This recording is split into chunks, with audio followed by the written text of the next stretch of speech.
about 3-4 miles to school. I feel them breathe a cold there. I have a shot and she asked me if me remember her. My dad was in the mines. And he's so angry. He died in a car accident, you know. Because he did open my door for the police. You would never get away with it these days. Take one, Media.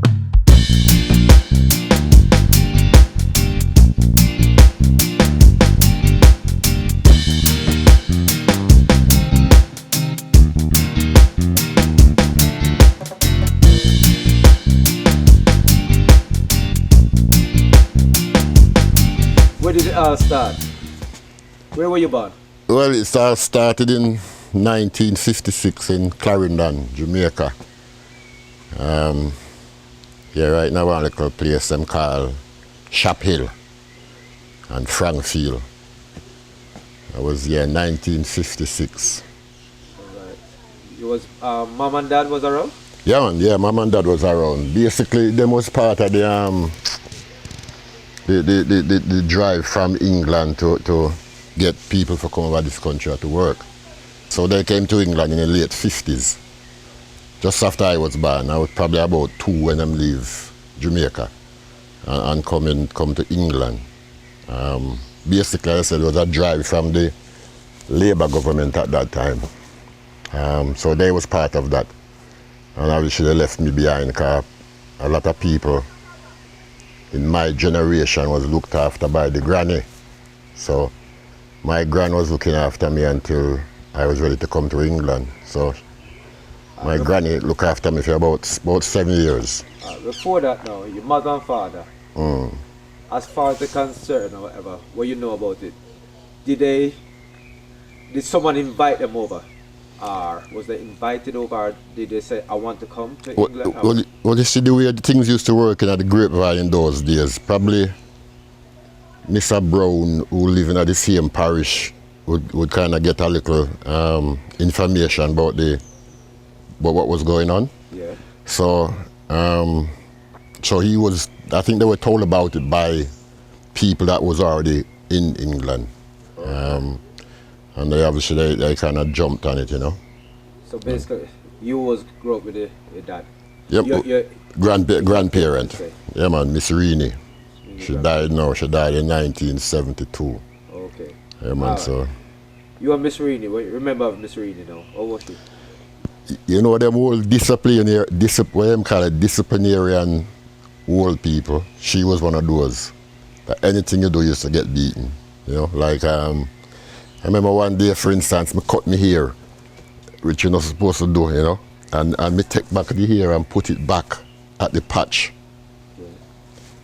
And when I was talking to her, it's like the piece of hair fall out and she see where I go on. So, she, you know, them old man, they say, go broke piece of stick, bring, come give me. You know, I may actually go broke the stick, you know, and bring back, I'll give her. And one piece of beating with that stick there, you know, one piece of beating, you know. But at them time, I growing up in Jamaica, as a youngster, as soon as you can able to work and do things, you kind of have to get involved in what's going on in a little area, you know. Like, for instance, I used to get up early morning and walk for about a mile to catch water to bring back at the house, because where we was no near electricity or running water and them things there, you know. Board house, kitchen outside, and one pit. Not too far from there, so, you know. So that was the kind of environment that I grew up in, you know. All right, let's go into schooling. What school did you go to, if you remember? I go to a school called Farm. They call it the Farm, which is kind of the only school in that little neighborhood. I mean, I didn't go there for long because I left Jamaica when I was about 9 years old. So I didn't really go to that school for too long. But again, when you wake up in the morning and you do your chores, like fetch the water, take out the goat them and the cow them and all them something there. And you have to walk about 3-4 miles to school, you know. So that was kind of things I remember from them days there. Walking to school. Sometimes I was barefoot, you know. You're walking and you have to walk back. And you used to get all chop ons to buy your lunch and them kind of thing there. Because my people are farming people. We're from a farming community. So I used to grow everything, sugar cane, yam, tomato, all them kind of things that I used to grow. Yes. So you never come from like a suffering background then, where you people? No, we never suffer, man. We never suffer. Life was good, you know. As a youngster, as far as me can remember, you know. Yeah. Life wasn't too bad at all. You remember any of your friends that back in the day? I remember 1 and 2, you know. Enough of them now is big people, and a lot of them now leave and gone to places like Canada, America. But I still kind of have contact. Well, not, I don't really say I go see them or anything, but I still kind of know where them there, you know. It's about probably 4 friends that I can remember from those times, you know. In that era you grew up, was it like street lights or it was dark? No, street light, Peony Wally light, not the only light. There was no street light. I think the only time you see light is when I go to Kingston, go take my passport picture, when you see street light. But other than that, you don't see no light down at them places, man. I say no electric, no running water. The only thing we used to do is make the buckle lamp them with little gasoline or little paraffin and light him. I catch I do like a wood fire or something like that. But once it's dark, you know see nothing else. Wow. So you can remember playing with your friends then? Not plainly, you know. I mean, it's been so long ago, you know, a long time. Me leave them when I was 9. They was bigger people to me. But through a lot of my cousins them are still in Jamaica and them still have that link. So once me link like certain part of the family, we always kind of link with all them people. But I say it's only about 4 of them I specifically remember. You know. So what you can remember in Jamaica, was it a happy life? Yes, man. Life was happy, man. Life was happy. It was very carefree. And people never used to kind of, what you have, you have. You know what I mean? Because we really and truly we don't know any different. You know? We used to satisfy with the little things that we have. You know? If they go buy a pound of flour one day, that's all good. But maybe tomorrow you can't buy the pound of flour there. But a lot of the economics of that area was strictly farming. So them used to do them farming and go down a Coronation Market and all them places, and sometimes go down a Maypen Market, go sell them goods, you know. So that was the environment that I kind of grew up in. Did you get any letters from your parents? Them time there, them used to send letter, yes. Some them letter used to take about 3-4 weeks to come. But yeah, you used to send letter like birthdays and stuff like that. We used to get like they used to send me money. Christmas, birthdays, and anytime them can afford it, they wanna send something come help look after we. Cause they say we were left with granny, you know. How many of you grew up with your granny? Just 2 of us, man. Just 2 of us. Yeah, me and my elder brother. Grew up with her. The rest of my family born over here. The time you heard that your mom and dad gonna send for you, what did you thought? What were your thoughts? You know, some them time that you just don't think. I don't think I can even remember thinking about anything. Okay. The only thing I can remember is when we go up on the airplane. Yes. And I have my little grip. And I have a little brown short pants suit. You know, and you know them little grip, them little brown grip.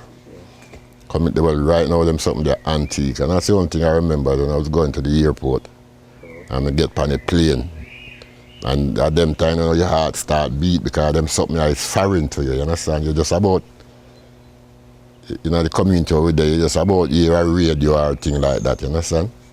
So when you come when you come at the airport now, you see this big plane and you go up on it, you know. You and your brother? Me and my brother go up on it, man. And we sit down next to one white man. I don't remember them, the occasion. And we sit next to the white man and them bring out the food. I know, so when we cook food at Jamaica, the food brown and pretty and this and that. And when they bring out this thing, you know, we see one little white something at the tray, you know. And I look on my brother, and I look on the white man, and the white man I look away. And him say, well, eat it, it's chicken, it's chicken. Then I remember I did try it, but I never eat it. It's like my palate couldn't take them kind of food there, you know. Yeah, so that was probably my only kind of recollection of what happened before and after I get my passport to come at England. Is that the first time you saw a white man? Yeah, that's the first time I see white man. First time when I got to the airport. Alright. The first time I talked to the first time I talked to a white man is when I up on the plane and him sit down next to me. Alright. So where did the plane land? You land at London, you know, land at Heathrow Airport, 1964, January 1964. And them time when plane land, you know, have them tunnel business where you walk through and walk straight in the airport. Them time the plane land about 500 yards to a mile from, and you have to walk the rest of the way to go to the terminal. And January, I always remember, you know, because the first time I feel them breathe a cold there, I have on shorts and all them kind of thing there. And they come like people, like somebody that throw acid on your foot the way this something that burn you, you know. Cause it was windy, because I remember the space open, you know, so the wind they must have blow, man, you just feel it. You start shiver straight away. And them time I cry. I cry when I feel that breathe a coldness there, cry. And then, you know, we go on the warmth and all them something there. So after that, I never really feel too bad, you know. On the other side of the airport, who was there waiting? Well, my mom friend, him name Brother Henry, God rest him soul. Him drive one of them Ford Zephyr.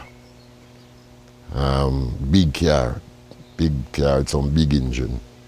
So he come pick her up at the airport and drive her back to one little place and call Stoke-on-Trent, which is about 30 miles or so from here. And basically that's where we kind of, me and my brother, that's where we resided. Okay, before we reach there, sir, a stranger come pick you up? No, man, well, to me he's a stranger. But yeah, that's what I'm saying. Yeah, to me he's a stranger, but is my mom good friend.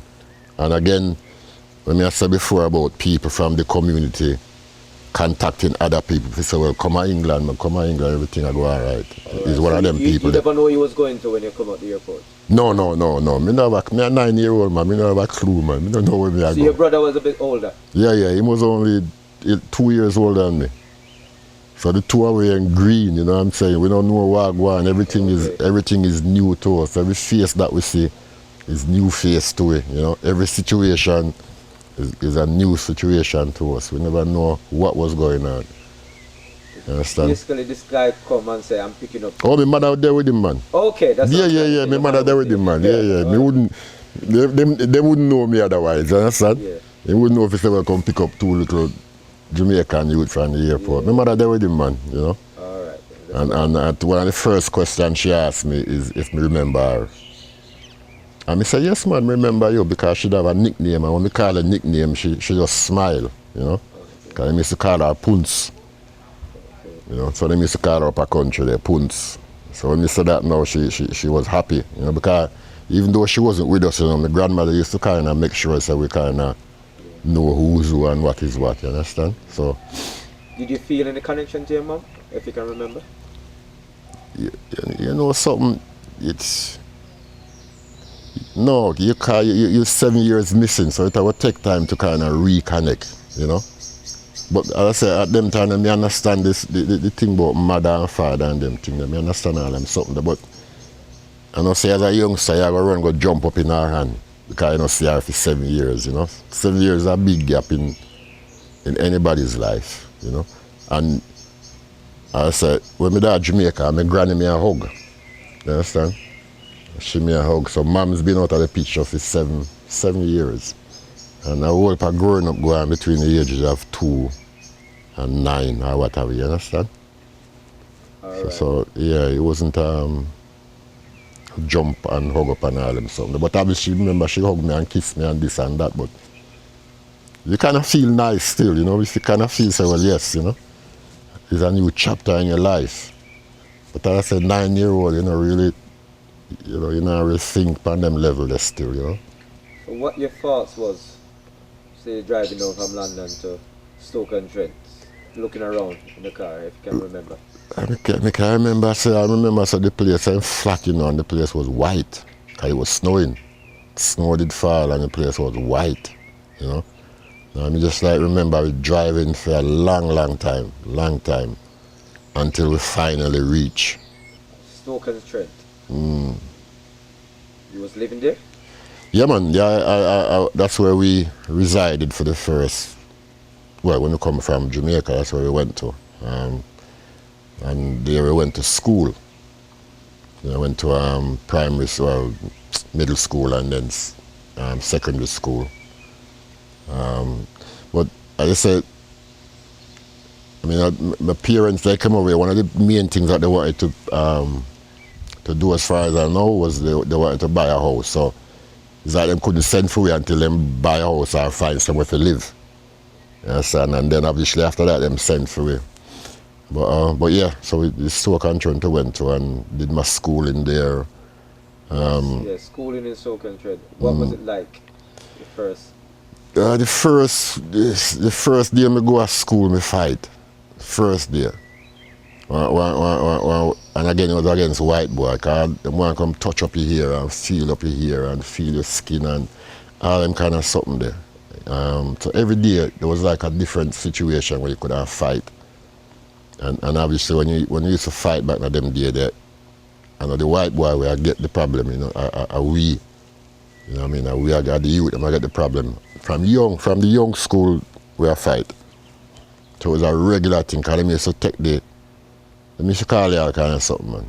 Even as a young 9-year-old, 10-year-old boy, they used to, and it's a white boy, they used to terrible, man.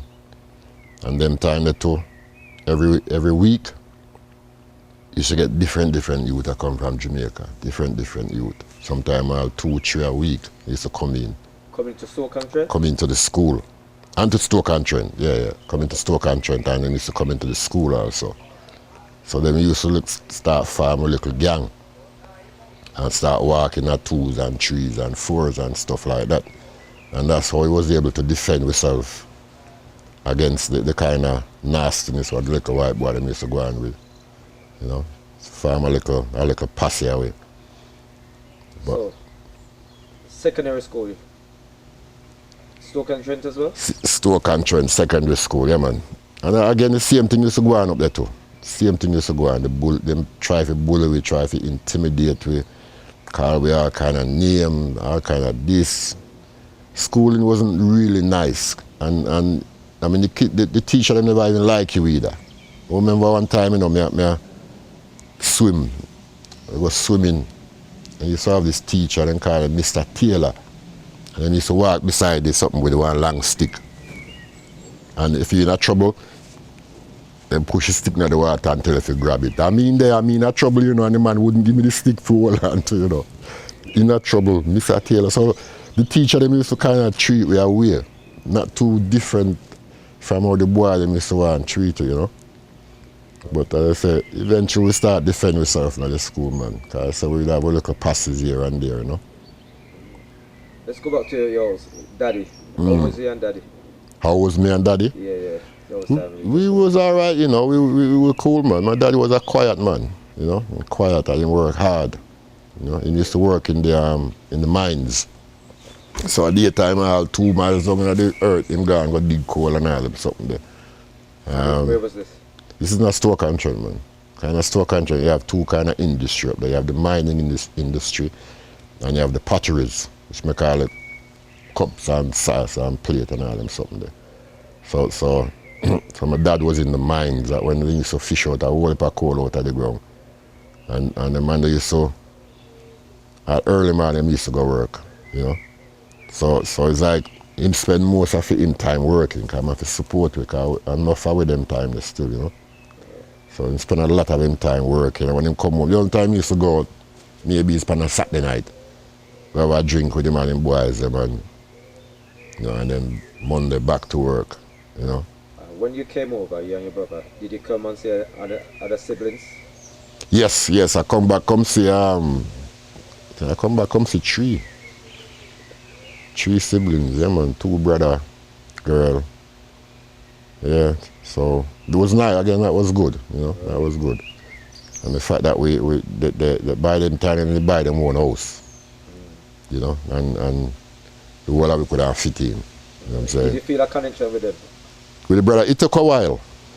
Again, I new people, you know, new faces. But but they were younger. They was a lot younger than us. Probably I give them about five or so years. I give them. So we kind of banded kind of pretty quick. You know, it never take too long to band. You know. Was it a mixed school? Boys and girls, yes. Mm-hmm. No, mixing like colors. Well, as I said, back in them time, you know, you used to get. We was one of the first to go into this school. A lot of my friends that's still in and around the area, them come after we. So when I got there was probably 3-4 of us. And by the time it was to leave, there was probably a couple dozen of us in the school, you know. And then the majority of them time they appear little white kids about the place. Even the Asian kids them didn't start to come to the schools yet. You may able get the odd one, because they didn't kind of start for them immigration process till after we. You know, so they used to come into the school as well. Cause probably have two Indian friends, 2 Asian friends. Them time. Because them used to work with because we used to protect them as well. You understand? We never really leave them out. Because the white boy them used to pick on them some bad way too. Just the way them treat the Indian them the same. So them kind of power up with we for protection, you know. And we used to work with them, man. You used to fight in school much? Did you get in trouble when you fight? Yeah, man. Yeah, I always get in trouble. We used to get suspended, and your parents have to come in at school and all them kind of thing. But and it's the things like the fighting, because them never believe what we used to say. Them always take the other side, the white boy side to we. We was always a troublemaker, because they say we used to walk around our little gang and basically them time if you have 6 black men I walk about in the school, I know something we are going to miss, you understand? It was very noticeable, you know, and we all stuck together. We never ever said depart from it. Even when we are go home, we used to walk together, because the whole of we used to live in the same area. So we used to walk home together, you know. So was the building as a black area? Then you never really had no black area down in them place, them days. You know. We go back to 1964, you know, but there was a concentration of black people in a place called Corbridge. There was 2 areas, one called Corbridge and the other one was called Shelton. So yeah, those were the 2 areas. I miss the concentration. I mean no whole heap of people. I mean probably a dozen families. One, probably half a dozen down at the next community. Because when them people used to come England, it's like all of them used to concentrate. Because Mr. Brown have a house and him have a room there, Mr. Simpson I go rent it, you understand? And I saw them used to work. So everybody kind of end up in the same kind of little area. Them days the house ain't hard to buy, man. People couldn't afford it to buy the house, you know? So everybody, I mean, even some situations, you know, when people used to work back in them day there, and you say you have a single man and this and that, them used to, when one come in at the bed, the other one come out. When one go out for work, another man come in and sleep in the same bed there. Wow. So you used to share, you know. And I saw that's some of the things I have to go through, you know. And one pot we cook one pot we feed the whole house of people, you know. So those are kind of some of the things that the elderly black people used to do for them brethren and sisters, you know. Because even in my house, we have one room downstairs, and that was specifically for that. Nothing else but that. As Mr. Williams gone or Mr. Jones, somebody else. Like a rental, like? Yeah. Them just rent it out to them, and until them can find them feed, you know. And that happened in a lot of households. So, mommy and daddy, when you used to fight at school, get suspended and that, did they whip you after or what? Well, that was them intention sometimes to do that. Because it's like, them never, sometimes it's coming like them take the teacher them side. It's like them, when you go in there, it's like them really want to turn the other cheek, you know. and all them kind of something. And them thing that was very, very difficult to do. You can't turn their cheek all the while, you know. So obviously when them used to come in at school, I remember, you know, them have to left work and come at school, come to teach and all them something. So them never happy, them never pleased. So them have to do that.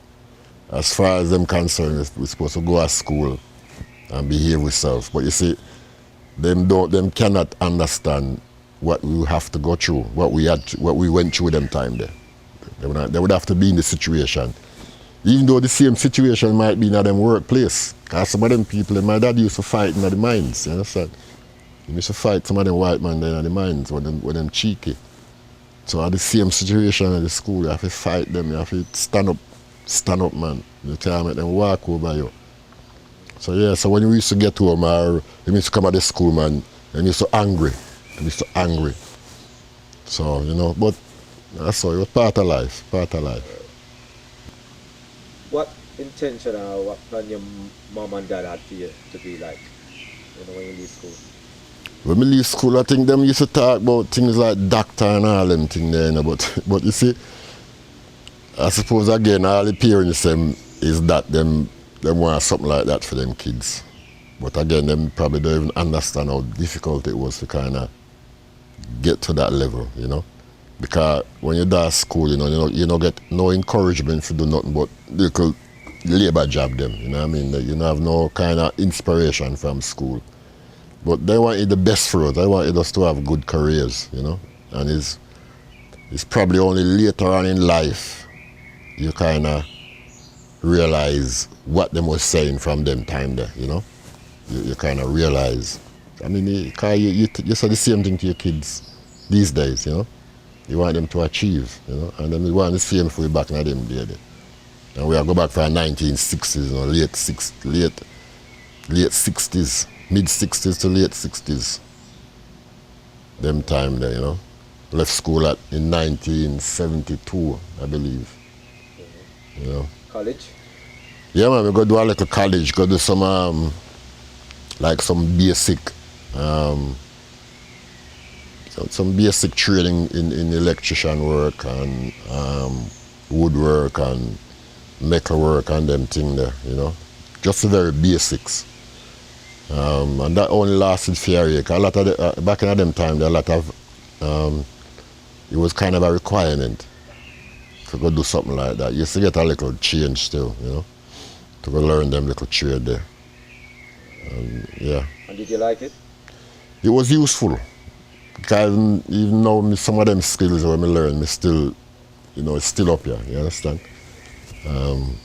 So it was useful, man. Because then some of the things I couldn't do in the house, like fix all light and this and that, you know. So I never go there to go waste time, because I go there to go learn, you know. And I learn something from them. So were your mom and dad pushing you out when you reach a certain age to go look at job or whatever? Yeah, man, after college, I go get one little job, you know, one, they used to call it pop bank. And them time, used to go make plate and sauce and all them kind of something there. So, we get a little job down there, and we used to, after them do put on the transfer on the plates and stuff like that, we used to wheel it to the kiln to kind of, for it to go to the kiln and get hot up and all them thing there. So, but again, they work too hard, me couldn't take them kind of work there. They work hard, man, because some big something. These days they wouldn't make you do that as a youngster. Them time I was 17. Yeah, man, them time I was 17. And that work was hard. And then on the conveyor belt is people like my mother and my friend and mother used to kind of work on it along with it. Sometimes you see some things on television from back in the day when we used to line up some long conveyor belt line. And I make this and I make that. So the situation was very much the same, you know. And so we used to take the things off of the conveyor belt and run them, go get dry up in the kiln. So yes, that was in the 70s, early 70s. How many days a week, if you can remember? I was 6 days a week, man. Monday right through to Saturday. Can you remember the time? Time, I think it was something like 8 o'clock. You used to have to go in and work, you know. 8 o'clock and you finish about 5 o'clock. Wow. Them time there was some long hours, man. I used to get a little break, 15 minutes. in the morning and you get a little half an hour lunch and you get another 15 minutes in the afternoon and you have to be on it because them time they used to have the, you don't probably call them the slave driver, them I watch you. You understand? So yeah, but it was hard work. It was hard work. You would never get away with it these days. Never, ever in a million years. When I make people work like how them used to work back then. Could never happen. You were still living with mommy and daddy then? Yes, man, yes. Still living with them. You have to pay your way? Yeah, you have to pay your way, man, because when you live with your parents and you see how difficult things is. Like Mr. Khan used to come around at the house with one brown suitcase, come sell with shoes and shirt and pants and all them kind of something there. And I always remember, you know, my mom used to like give Mr. Khan 50 pence a week and she used to trust things off of him. You know, so I know say it never difficult. So if me go and earn the money, she have to get some. There wasn't no stipulation as to what. Them time they are £5 a week, people used to earn, you know, so so if you give somebody £2 out of that, you give them half of your wages, you understand? So yeah, so the money never enough, you know. So yeah, I used to pay away, man, used to pay away. You used to go out? Go out? Yeah. Yeah, man. Yeah. Well, church was probably the first going out me, you know, cause I come from Jamaica from the age of 9 up until the age of 14, 15, I go to church, you know, every Sunday. And then we used to have Sunday school and all them something there. So, and again, I used to play the instrument in the church too. I used to play the guitar. And my friend used to play the drum and another friend used to play the bass guitar. Where did you learn to play guitar? We learned at the church, you know, from the same, from the pastor who used to take the Sunday school. And then learn to play guitar. And then we kind of pick up a little interest in it and get one little book and start learn the different chords and stuff like that, and you know, till kind of eventually start play. Every Sunday we used to play at the church. Also we used to play like, you know, the convention and stuff like that, you know. Was it a black church? Yes, man, New Testament Church of God, man. My mother was a member of that from Chicago, England. She was one of the first members, because them used to have church in a people front room until them find a building. And then eventually find a building and then all of them start go to the church, you know. So yeah, so again, that's where a lot of people used to meet up when they used to come from wherever. They used to come from Jamaica, you know. And the church was the backbone of that community. And probably without the church, I don't know what a lot of them would do, you know. But the church kind of keep them sane, you know. They keep them sane, and also, as I said, them have friends and all them kind of thing there. They make a lot of friends there. And so most of the people in the church come from the same district where my parents come from, same district. Take one. Well, that is another story, man. Lord Jesus, you can ask me them questions, man. So we used to move with Steel Pulse. The transition from Stoke to Birmingham was a good transition.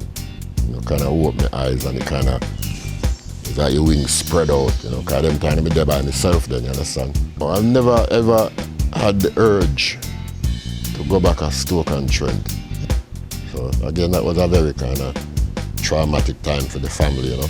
The scream, you know.